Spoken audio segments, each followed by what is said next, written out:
আমার নবী বলে দিয়েছেন, একটা নারী তার দেবরের সাথে দেখা করার চাইতে মৃত্যু তার জন্য অনেক বেটার।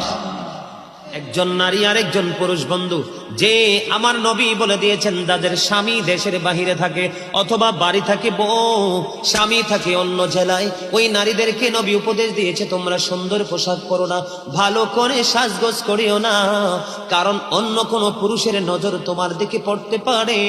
ও বন্ধু, নারীদের যত সাজগোজ যত সৌন্দর্য সবকিছু স্বামীর জন্য, অন্য কোন পুরুষকে দেখাতে পারবে না।